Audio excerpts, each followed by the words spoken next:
بسم اللہ الرحمن الرحیم۔ شروع کرتا ہوں اللہ کے نام کے ساتھ جو بڑا مہربان اور نہایت کرم والا ہے۔ کافر اور مسلمان جہنمیوں کی بحث۔ پل صراط پر جو لوگ گزرتے ہوئے جہنم میں گریں گے انہیں عذاب ہوگا۔ جہنم کے سب سے اوپر کے درجے میں ایمان والے گنہگار ہوں گے۔ جب بہت عرصہ گزر جائے گا تو اللہ تعالیٰ اپنی حکمت سے ان کے اور کافروں اور مشرکین کے درمیان کی آگ کو شیشے کی مانند بنا دے گا۔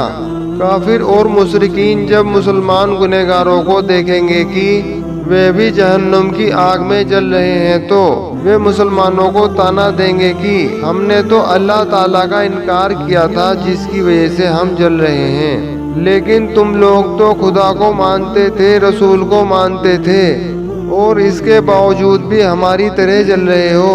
تمہارا خدا تمہارے کس کام آیا؟ حدیث پاک میں آتا ہے کہ جب جہنمی کافر مسلمان گنہگاروں کو طعنہ دیں گے تو اللہ تعالیٰ جبریل علیہ السلام کو بلائے گا اور فرمائے گا کہ اے جبریل، آج ہمارے ماننے والوں کو طعنہ دیا جا رہا ہے کہ ان کے ساتھ بھی وہی سلوک ہو رہا ہے جو نہ ماننے والوں کے ساتھ ہو رہا ہے۔ جاؤ ذرا جہنم سے حالات معلوم کر کے آؤ۔ چنانچہ جبریل علیہ السلام جہنم میں جائیں گے۔ جہنم کے دروازے پر دروغہ کھڑا ہوگا۔ وہ دروازہ کھول کر حضرت جبریل علیہ السلام کو اندر داخل کرے گا۔ جب گنہگار مسلمان ان کو دیکھیں گے تو وہ فرشتوں سے پوچھیں گے کہ یہ کون ہے؟ اس وقت ان کو بتایا جائے گا کہ یہ وہ فرشتہ ہے جو تمہارے پیغمبر علیہ السلام کے پاس وحی لے کر آتے تھے۔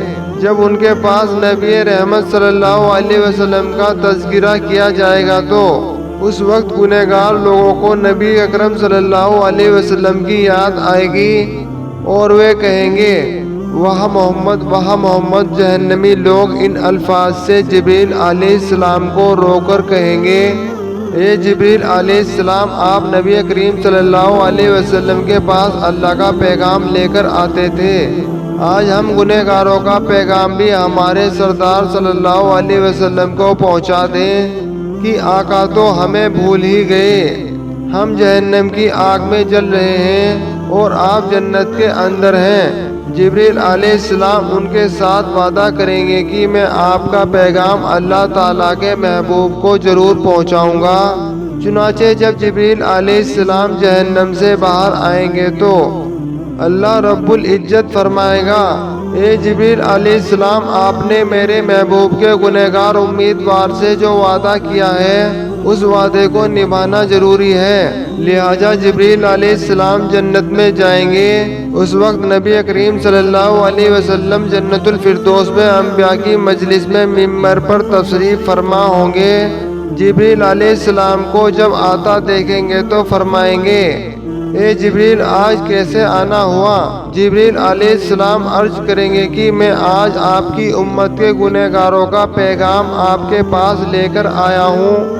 جب نبی کریم صلی اللہ علیہ وسلم یہ سنیں گے کہ میرے امت کے کچھ گنہگار ابھی بھی جہنم میں ہیں تو آپ صلی اللہ علیہ وسلم حیران ہوں گے کہ اچھا، مجھے تو خیال ہی نہیں تھا۔ چنانچہ نبی کریم اسی وقت اللہ رب العزت کے حضور میں سجدہ فرمائیں گے اور اللہ رب العزت کے سامنے کہیں گے کہ اے پروردگار، میری امت کے گنہگاروں کو معاف فرما دیجئے۔ اللہ تعالیٰ ان کو شفاعت کبریٰ کی اجازت فرمائے گا کہ اے میرے محبوب، آپ جس کے بارے میں چاہیں شفاعت فرمائیں، میں اس کو جہنم سے نکال لاؤں گا۔ شفاعت کبریٰ کی خوشخبری سن کر نبی کریم صلی اللہ علیہ وسلم جہنم کی طرف چلیں گے۔ اس وقت جبریل علیہ السلام ایک اعلان کریں گے اے جہنمیوں کے نبی حضور صلی اللہ علیہ وسلم جہنمیوں کی شفاعت کے لیے جا رہے ہیں، تم بھی ساتھ چلو۔ چنانچہ اس دولہے کے ساتھ شفاعت کرنے کے لیے ایک بارات چلے گی۔ نبی کریم صلی اللہ علیہ وسلم شفاعت فرمائیں گے۔ جس کا جو بھی واقف اور جانکار ہوگا، ہر اس بندے کو جہنم سے نکال لیا جائے گا۔ حتیٰ کہ اگر کسی نے دنیا میں کسی مومن کو ایک پیالہ پانی بھی پلایا ہوگا تو اللہ تعالیٰ اس عمل کی برکت سے اس کو بھی جہنم سے نکال لیں گے۔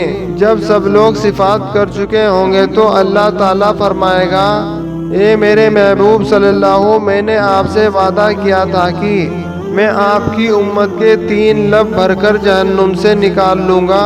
چنانچہ اللہ رب العزت اپنی قدرت کے دونوں ہاتھوں سے جہنم سے 3 لب بھر کر نکال لے گا، یعنی جیسے آدمی دونوں ہاتھوں سے آٹا نکال لیتا ہے، اس لب میں اس امت کے خربا خرب لوگ ہوں گے جن کو اللہ تعالیٰ اپنی رحمت سے جہنم سے نکال دے گا۔ ان کے جسم جل کر کوئلے کی طرح کالے ہو چکے ہوں گے۔ اللہ تعالیٰ کی طرف سے حکم ہوگا کہ ان کو نہر حیات سے غسل دیا جائے۔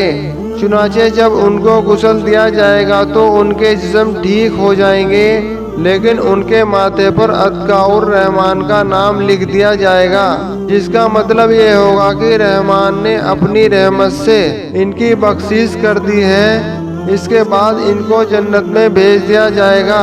جب نبی کریم صلی اللہ علیہ وسلم کی امت کا کوئی گنہگار بھی پیچھے نہیں رہے گا، سب کے سب بخش دیے جائیں گے۔